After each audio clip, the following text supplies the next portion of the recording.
Hello, this is Kevin Fuqua of Southern Advisors, and thank you for taking the time today to watch this video. I am today here with Cindy Nelson with Nelson Law Firm, and we are going to be discussing some of the things that could help you. I know a lot of you know me, that I'm always doing what's right and doing the best thing for you.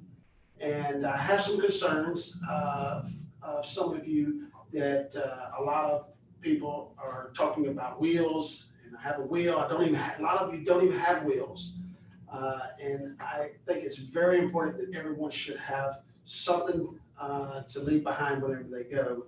But most importantly, I believe that each and every one of you should have some type of trust. And it's very important to distinguish the difference between a will and a trust. So today we're going to turn it over to Cindy, and we're going to talk a little bit about why it's important to have a trust versus a will, and why it's very important to have something instead of nothing when you do pass. So what I'd like to do is just turn it over to Cindy and let her talk to you a little bit about what's important. All right, thank you, Kevin. Thanks for having me today. So, hello. I first want to talk about why a trust and what is a trust. So a lot of people don't understand a trust, and I'll tell you, I did not either for the longest time.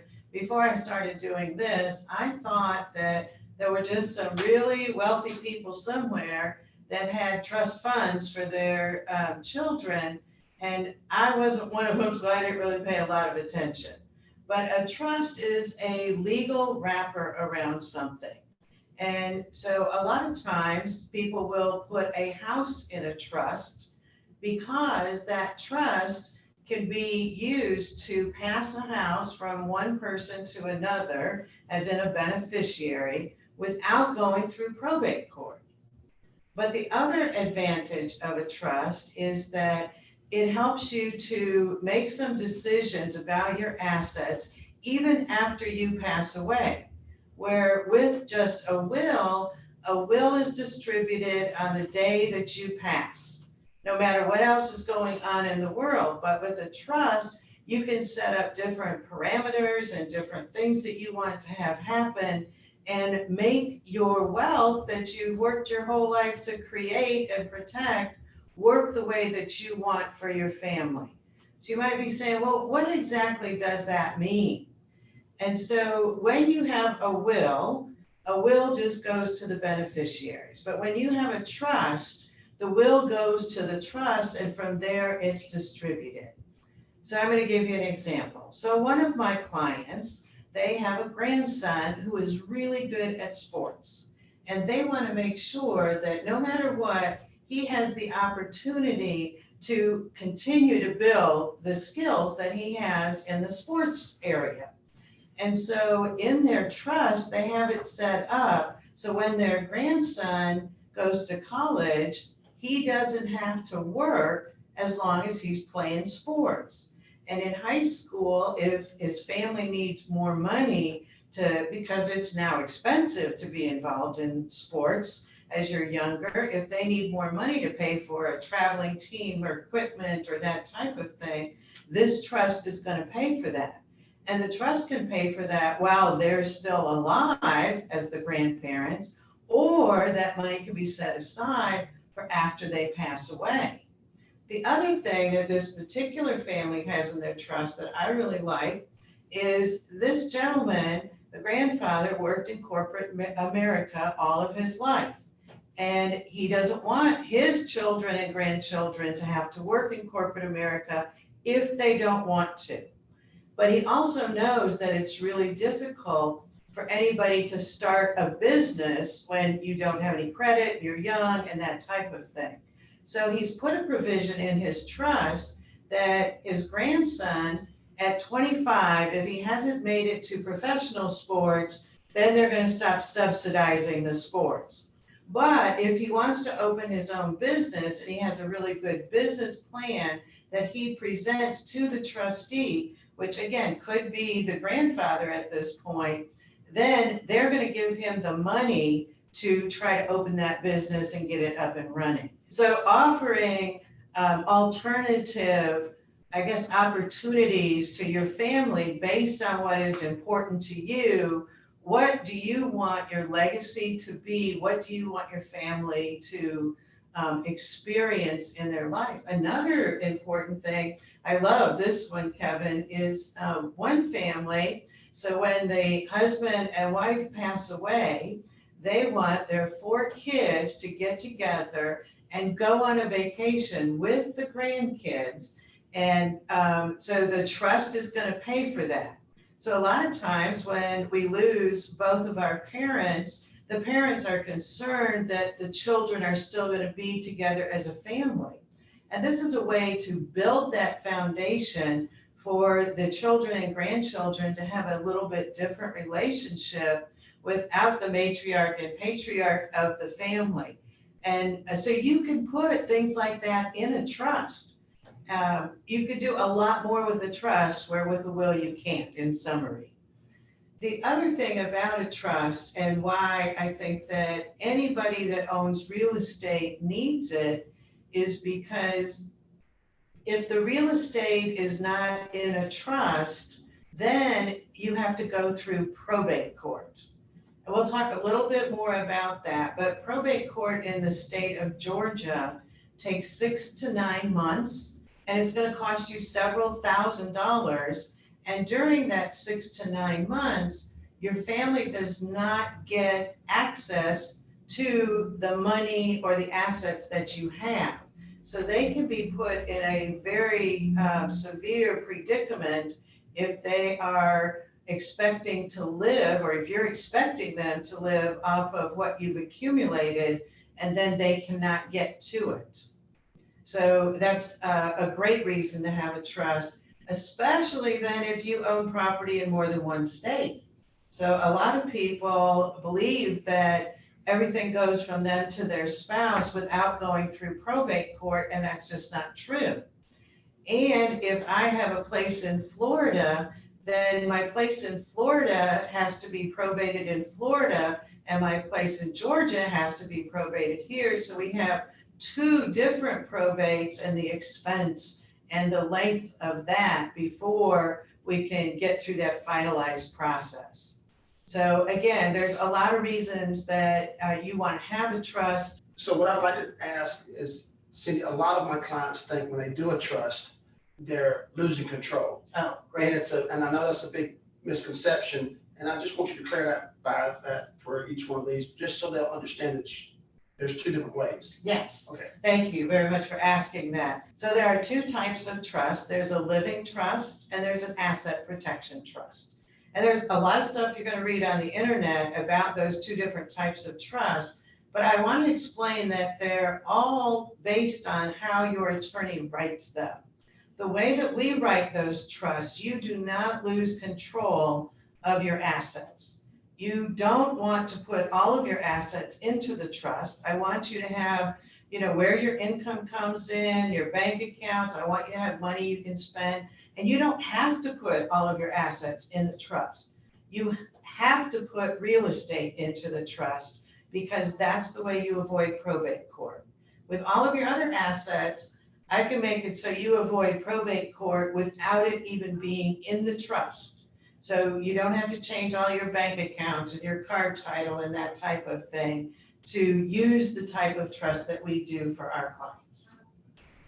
And just to tell you a little story, my grandfather, they're 97 years of age, and my grandmother are 97 years of age, and they have 2 different trusts. They have the real estate in one trust, and then they have some of the assets in another trust.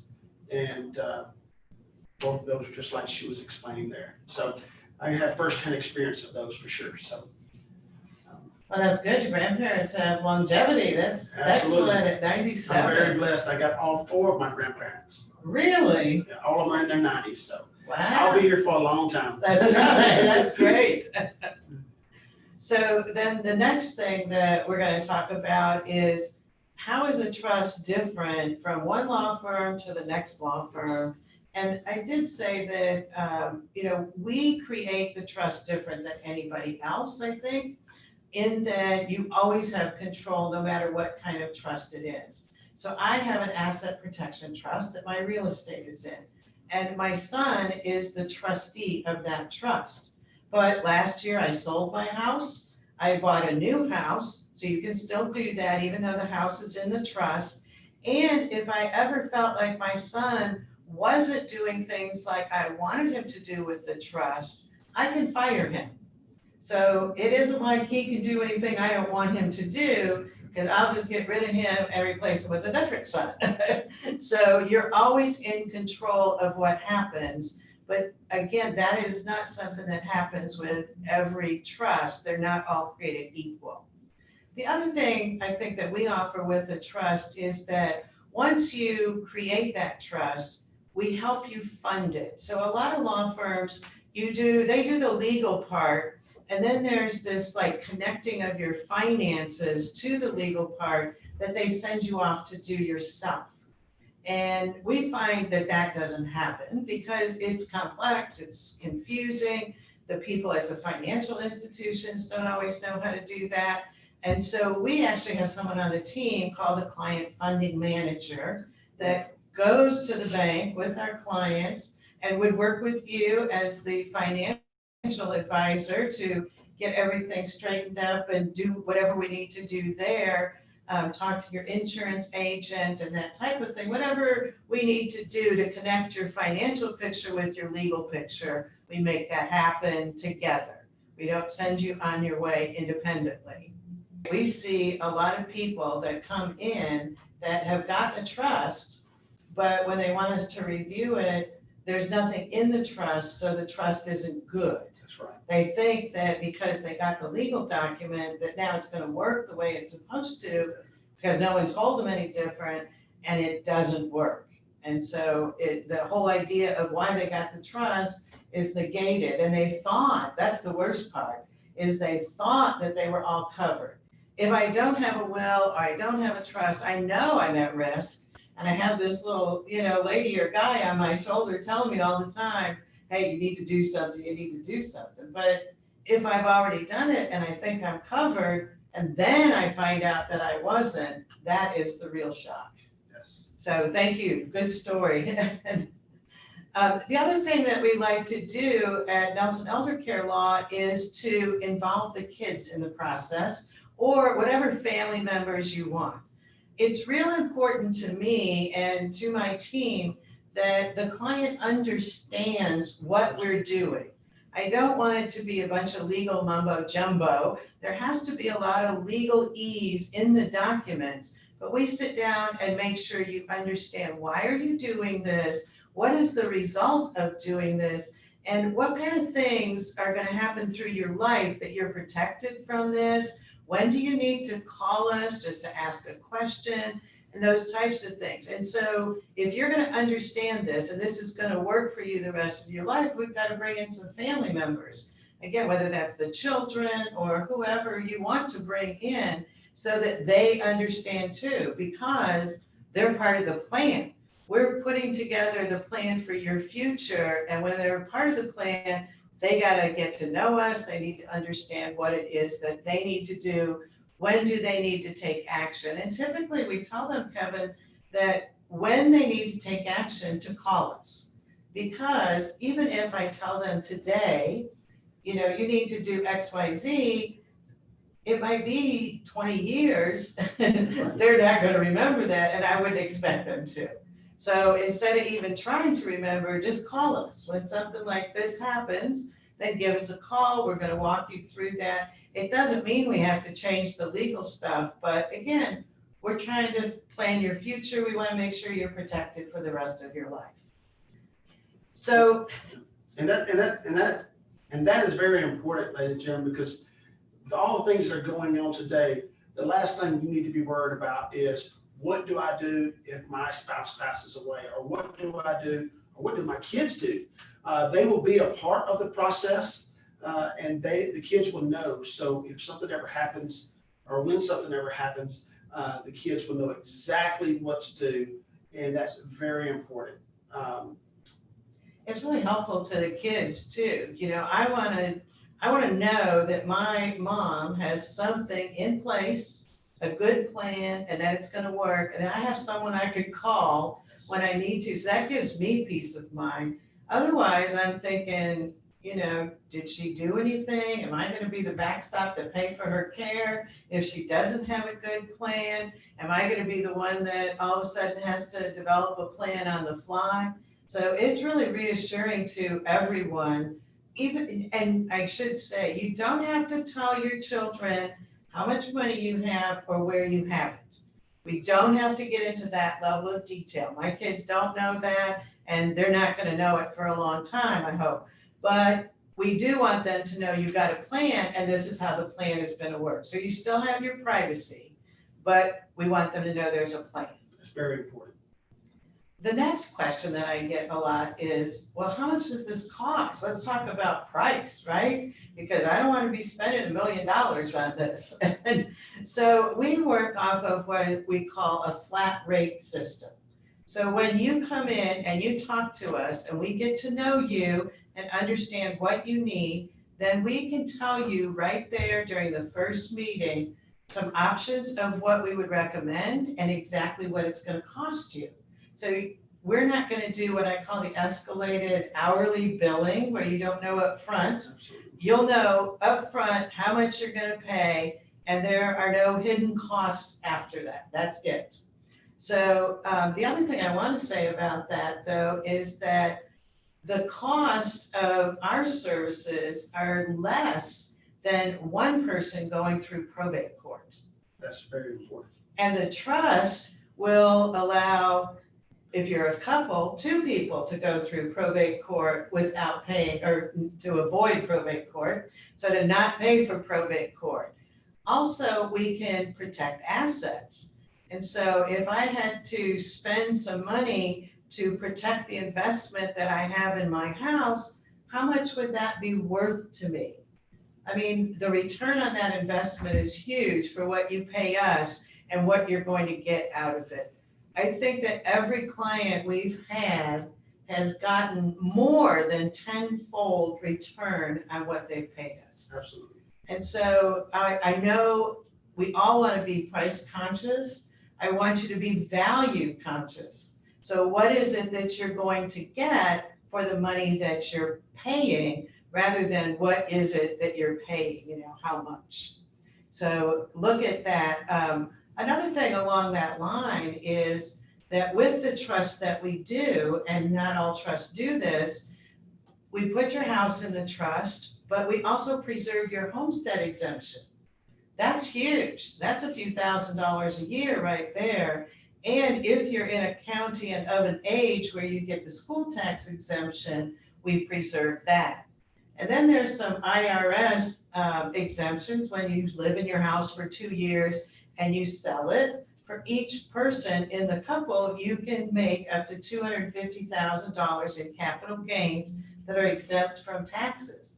Well, we preserve that. Wonderful. Yeah, so that is a huge thing that you wouldn't want to lose if you got a trust. So you should know that we're able to preserve that in your trust. So again, there's a lot of value in what you're paying for this. So these are a few examples of the way that we can provide you value that, one, are not in every trust that you get, and definitely not anything that you would get online.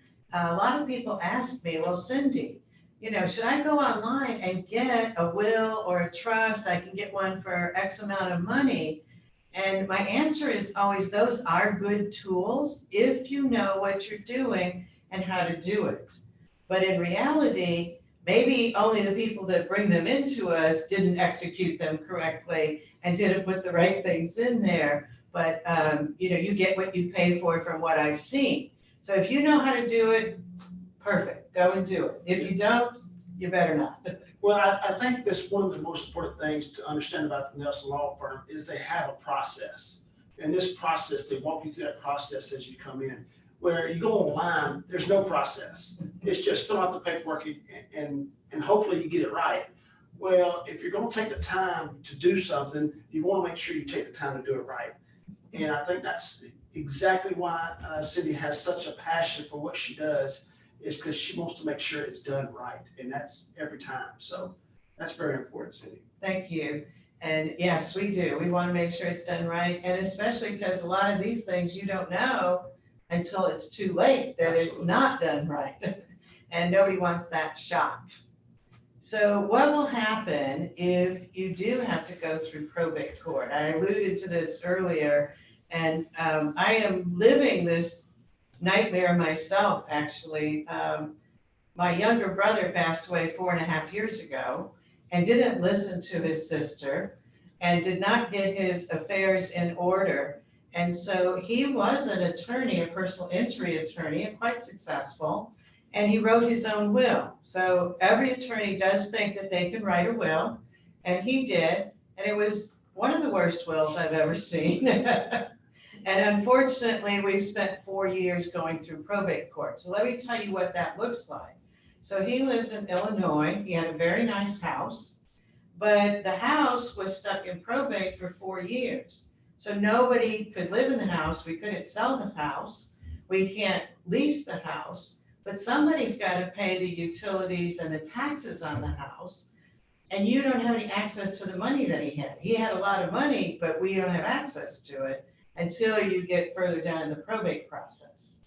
And so this happens every day. You've probably seen a house in your neighborhood that's vacant and it's not up for sale. I've seen it in every neighborhood that I've lived in. I wondered, why is that house not having anybody live in it or up for sale? It's stuck in probate court. They can't do anything with it. And many of those will sit there so long that they end up getting foreclosed on because a lot of our families don't have enough money to pay the taxes and the utilities and the insurance and just the maintenance on a house. The other thing is, because you don't have access to any of the assets right away, somebody has to come out of their pocket for the funeral expenses and all of that type of thing. So you have to have the money, which, you're going to spend several $1,000s on that. And even though somebody might have that in their bank account, you can't get it. If it's a joint account now between husband and wife, then, the other person does get the bank account. But the house, they don't automatically get. And if they have like a 401k, that, could have a beneficiary on it. It could go to it. But there's a lot of other things that we own that just get stuck in this probate process. And so you want to make sure that you do what you can to avoid that, because your family needs the time to grieve you and figure out how to deal with that and not deal with these legal aspects. The other thing about probate court that I find very often is that it is a hotbed for family arguments. And the reason being is that because most people don't understand it. So even in my own family, my other brother was the executor of the estate. And so he gets an attorney and the attorney says, okay, we got to go through probate, fine. We all have to sign some paperwork. So we sign the paperwork and we send it in. Now, the other members of my family don't know how this works, so they're automatically thinking they're going to get an inheritance pretty quickly, which is not true, because you've got to go through this lengthy process. And so because they don't get their inheritance and months go by, they start to think the executor is being shady. And the executor can't explain it because they don't really understand it themselves, and it just keeps getting drawn out. And then in the end, the bills have to be paid in a specific order. And so the first thing is that the funeral has to be paid for, and lawyers have to be paid for, the last medical expenses, and all the bills that someone owed. So by the time you get down to what's left, it's not what you expected, and everybody's fighting. So with a trust, the assets that you have transition as soon as you get a death certificate. So that's in a week or two. You can just make things go from one person to whoever you want it to without all of the legal stuff that has to happen and the expense and the wait time. And the courts are closed right now, so that hasn't made this any faster. And we try to protect everybody from every curveball life that could happen going forward. But we build that into the trust and the plan for them, because it is gonna happen. We all live long enough to know we get curveballs. So I just want to give you guys an action plan. I know a lot of you have listened to this and said, oh, maybe I need a call. Well, what I'd like to do is I'd like to put a link at the bottom of this email, and you'll be able to tap on this link and you'll be able to email them or give them a call. It's very important to do that because we are at the end of the year, and I know a lot of you are making New Year's resolutions. It may be eating less or seeing family more or less stress. Well, let me give you another New Year resolution that's probably even more important than that. That is, get your affairs in order properly and not think if you got it done correctly. I want you to know that you got it done correctly. And if you can click on that link below, then we'll start the process and we'll go from there. And I want to say special thanks to Cindy for taking the time today to let y'all understand exactly what's going on with the trust and how she can help you. So thank y'all for everything that y'all do, and we'll be in contact with you soon. Thanks. So I want to add that we have a complimentary consultation, so you can come in and talk to us and get this process started, and it doesn't even cost you anything. That's great. So we want to get to know you, have you get to know us, and there's no charge for that. And with all the COVID stuff, they do have electronic ways where they can actually do it over the computer. Yes. And if you have a child that may be living in Texas or maybe living in Montana, then you can have them join with you. Mhm. And like Cindy said before, everything will be confidential to you, and just go from there.